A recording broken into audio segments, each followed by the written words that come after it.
There is a particular kind of sadness that doesn't announce itself. It doesn't arrive as heartbreak or loss in any obvious way. It settles quietly, almost politely, in the background of a person's life. You might not even recognize it as grief at first. It feels more like a long-standing tiredness, or a faint sense of distance between you and other people, as if you're always standing half a step outside the moment. Nothing dramatic happened. No door was slammed in your face. And yet, something essential always seemed to happen just slightly out of reach. For many people, this feeling shows up early and stays unnamed for years. It's the experience of watching friendships form without you, of seeing someone else become the obvious choice while you remain the optional one. Not excluded, exactly. Just not selected. You're invited, but not sought. Included, but not prioritized. And because no one ever explicitly says, "You don't matter," you learn to doubt your own perception. You tell yourself you're imagining it. You tell yourself you're being sensitive. You learn to swallow the question before it fully forms. Over time, this becomes a quiet internal posture. You stop expecting to be chosen. You prepare yourself to be the backup, the second call, the person people appreciate but don't anchor themselves to. You show up, you listen, you adapt. You become good at fitting into the spaces others leave open, rather than expecting space to be made for you. From the outside, you may seem calm, capable, even emotionally stable. Inside, there's a low, persistent ache that never quite demands attention, but never leaves either. What makes this grief so difficult to recognize is its subtlety. There is no clear moment you can point to and say, "That's when it happened." Instead, there are dozens of small moments that barely register on their own. The conversation where someone talks over you and never circles back. The relationship where you're valued, but never fully claimed. The repeated experience of being liked, but not deeply wanted. None of these moments are catastrophic. That's precisely the problem. They accumulate quietly, without permission, shaping the way you see yourself long before you're aware of it. At some point, this unspoken pattern starts to feel personal. Not in an emotional way at first, but in a logical one. You begin to assume there must be a reason. Something about you must be lacking, or slightly off, or simply less compelling than others. You don't necessarily think this in words. It's more of an atmosphere around your sense of self. A background assumption that you are, by default, not the one people reach for first. And because this belief forms slowly, it doesn't feel like a belief at all. It feels like realism. The grief here isn't loud because it never had permission to be. How do you mourn something you were never explicitly denied? How do you explain pain that comes from absence rather than injury? So instead of grieving, you adapt. You lower your expectations. You become self-reliant in ways that look like strength. You stop asking to be chosen, and start telling yourself you don't need to be. This works to a point. It keeps the disappointment manageable. It keeps hope contained. But the body remembers what the mind minimizes. There is a quiet loneliness that surfaces in unguarded moments. A heaviness that appears when you watch others be claimed without question. A tired resignation that whispers, "Of course it wasn't me." And even then, you might not call it sadness. You might call it maturity, independence, emotional control. Anything that allows the feeling to remain unexamined. This is where the story truly begins. Not with accusation or blame, but with recognition. With the willingness to notice that something real has been carried for a long time, without language, without ceremony, and without relief. Before anything can change, it has to be seen, not as a flaw, not as weakness, but as a quiet grief that formed in the absence of being chosen. At some point, when a feeling stays with you long enough, it begins to ask for a name. Not loudly, not urgently, but persistently. The experience of never feeling chosen has a way of lingering in the background until you either dismiss it completely or start to wonder why it has such a long memory. And this is often where people turn against themselves. Because once you notice the pattern, the simplest explanation seems to be the most personal one. If I'm not chosen, there must be something wrong with me. This belief rarely forms as a harsh inner voice. It's quieter than that. It sounds reasonable. It borrows the language of logic and self-awareness. You tell yourself you're just being honest. Maybe you're not as interesting. Maybe you're too much, or not enough. Maybe you lack the kind of energy that pulls people in effortlessly. These explanations feel grounded, even mature. They give shape to something vague. And in doing so, they turn a painful emotional experience into a private verdict about who you are. What often goes unnoticed is how this story reframes the past. Moments that were once neutral start to feel like evidence. Every time you weren't the first call, it confirms the theory. Every time someone chose someone else, it reinforces the conclusion. You begin to read meaning into absence.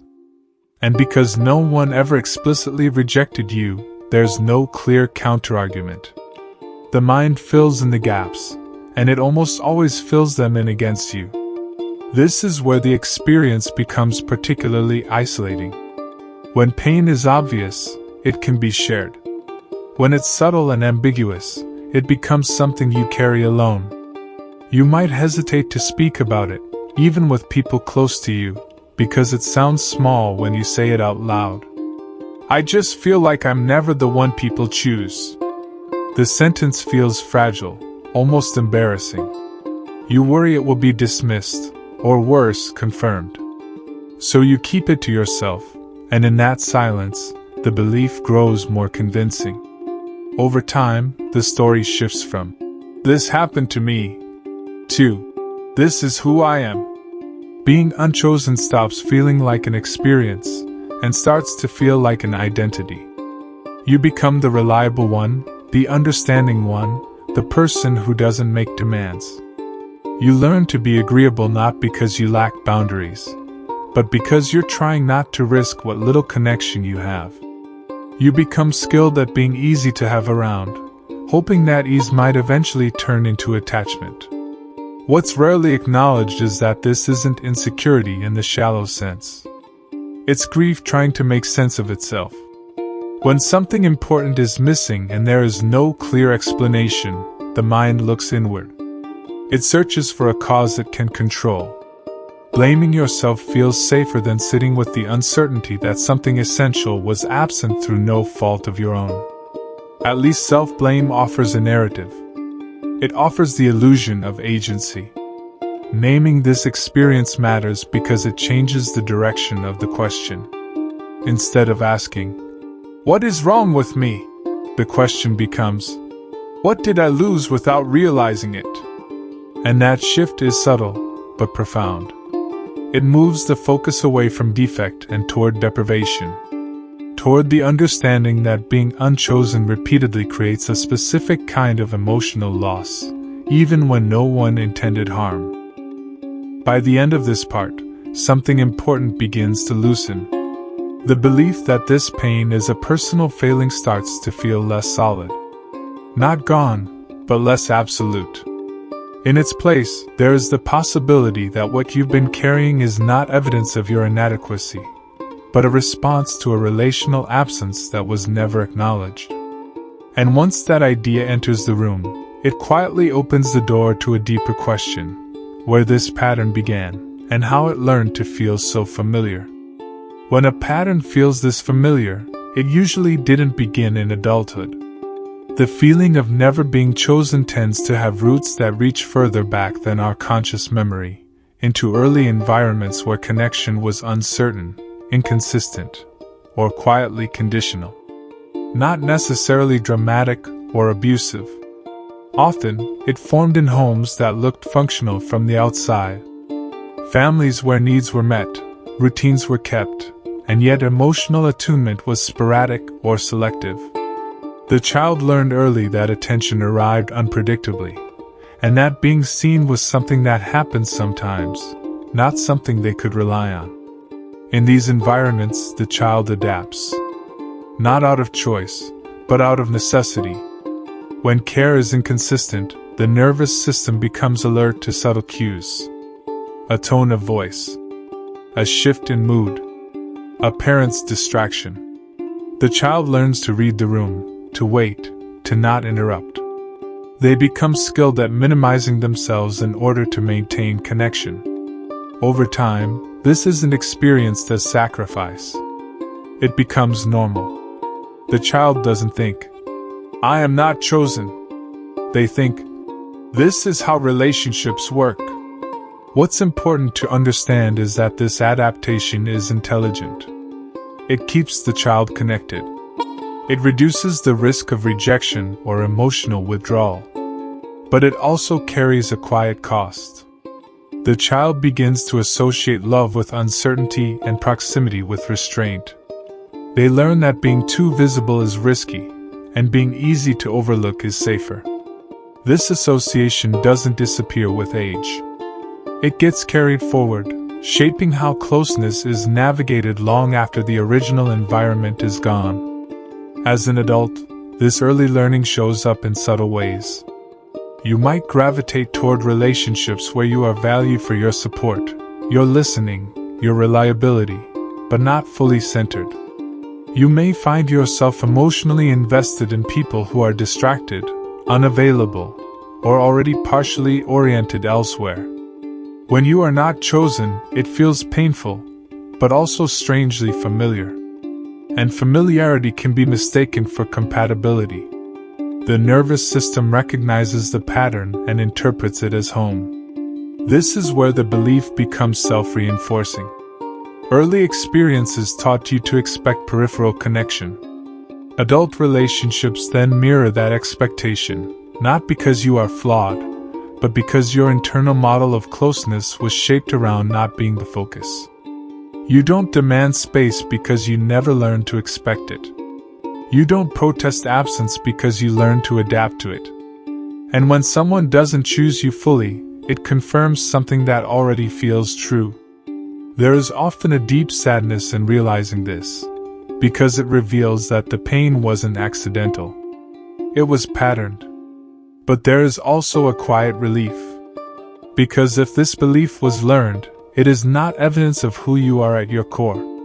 It is a memory held in the body, a set of expectations built in response to an environment that required you to be less visible in order to stay connected. Many people resist this realization at first. It can feel like rewriting the past, or blaming caregivers unnecessarily. But this isn't about blame. It's about clarity. About understanding that children interpret absence personally, even when it was never meant that way. They don't have the capacity to say, "My caregiver is overwhelmed," or, "This emotional gap isn't about me." They internalize the pattern and carry it forward, assuming it is something inherent. By the end of this part, the story begins to shift again. The feeling of never being chosen starts to separate from identity and move back toward history, toward adaptation, toward survival. The question is no longer, "Why am I like this?" but, "How did I learn to be this way?" And that question opens the space for a deeper, more confronting realization: the ways this early adaptation continues to shape how you show up now, and what it quietly costs you to keep it in place. There comes a moment, usually quiet and unannounced, when you begin to notice the cost of this adaptation. Not in theory, but in lived experience. You might realize that you are almost always the one adjusting, waiting, understanding. The one who gives people space without being asked, who softens their needs before they're fully formed, who stays emotionally available while remaining carefully unintrusive. For a long time, this felt like maturity, like emotional intelligence, like strength. But slowly, another truth begins to surface underneath it. The truth is that the strategy meant to keep you connected has also been keeping you partially absent. In learning how not to be too much, you also learn how not to be fully present. In learning how to wait quietly for attention, you also learn how to silence your own desire for it. This is the pivot point, not a dramatic realization, but a steady, unsettling recognition. The same behaviors that once protected you are now shaping the very relationships in which you continue to feel unseen. What makes this realization difficult is that the pattern doesn't look like self-erasure from the inside. It looks like care. It looks like patience. It looks like being reasonable. You tell yourself you don't want to pressure anyone. You don't want to be needy. You don't want to demand what should be given freely. And so you minimize your wants before anyone else has the chance to respond to them. You remove yourself as a possible burden. You stay emotionally legible, but not fully expressed. Over time, this creates a painful paradox. You long to be chosen, but you rarely allow yourself to be fully visible. You want to be seen deeply, but you present a version of yourself that is easy to overlook. Not because you are empty, but because you are careful. Because somewhere inside, visibility still feels risky. It still carries the memory of disappointment. And so you compromise. You offer parts of yourself that feel safe to offer, while keeping the most vulnerable parts contained. This is often where people become confused about their own role in the pattern. They sense that something isn't working, but they don't feel manipulative or inauthentic. And they aren't. This isn't strategy in a conscious sense. It's an emotional reflex. A learned response to the belief that asking for too much leads to loss. So instead of asking, you adapt. Instead of risking rejection, you preempt it. And in doing so, you participate, unintentionally, in the very dynamic that reinforces the feeling of being unchosen. The grief here deepens because it becomes layered. There is grief for not being chosen by others, and then grief for the parts of yourself you learn to keep hidden in order to survive that reality. There is a quiet mourning for the version of you that might have spoken more freely, wanted more openly, taken up more space, if it had felt safe to do so. This is not about blame or regret. It's about seeing the full picture with honesty and compassion. By the end of this part, something becomes unmistakably clear. The pain of never feeling chosen is not only about how others responded to you. It is also about how you learn to respond to yourself. The adaptation that once kept you connected has gradually taught you to disappear in small, socially acceptable ways.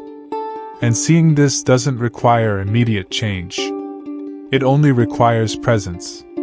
Because once this pattern is fully seen, it can no longer operate entirely in the dark, and that awareness quietly prepares the ground for a different relationship with yourself, one that does not begin with making yourself smaller in order to stay.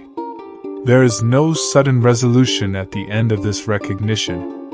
No clear instruction, no dramatic shift in behavior. What remains instead is a quieter kind of awareness, one that asks very little of you at first. After seeing how the pattern formed, how it protected you, and how it slowly cost you parts of yourself, the task is not to undo it all at once. It is simply to sit with the truth of it, without rushing to turn it into a problem that needs fixing. Grief has a way of softening when it is finally allowed to exist without justification. The grief of never feeling chosen often goes unacknowledged because it doesn't fit familiar categories. There was no single person to blame, no clear moment to point to, no obvious loss others would recognize. And yet, something meaningful was missing. The experience of being actively chosen, claimed, and emotionally centered is not a luxury. It is a form of nourishment. To recognize its absence is not self-pity. It is honesty. As this understanding settles, something subtle begins to shift. The urgency to prove your worth starts to quiet. Not because the desire to be chosen disappears, but because it no longer defines your value. You may notice moments where you instinctively prepare to shrink, to wait, to make yourself easier to accommodate. And instead of judging those impulses, you simply notice them. You see them as echoes of an earlier time, not commands that must be followed.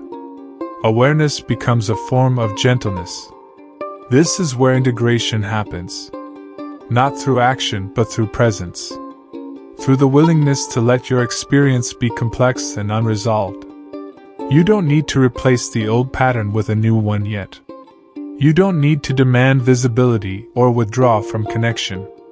You only need to acknowledge that your worth was never meant to be measured by how often someone else chose you. That belief was learned in absence, not discovered in truth. There is often a quiet sadness here, but it is different from the grief that came before. It is not sharp or urgent. It feels more like a slow exhale. A recognition that you have been carrying something heavy without realizing you were allowed to set it down. You may feel tenderness toward the part of you that adapted so carefully, that learned to survive without asking for too much. That tenderness matters. It changes the tone of your inner world. The ending of this story is intentionally open. Not because there is nothing more to say, but because some realizations need space rather than conclusions. The quiet grief of never feeling chosen does not disappear the moment it is named. But it does change. It becomes less isolating, less personal, less defining. And in that space, something steady begins to take shape, a sense of self that does not wait to be selected in order to exist fully. If there is anything to carry forward from this moment, it is not a directive, but a permission. Permission to recognize your own presence without shrinking. Permission to feel the weight of what was missing without turning it into a verdict. Permission to let your worth stand on its own, unmeasured by comparison or selection. The story does not end with being chosen by someone else. It ends with being quietly, finally, present with yourself.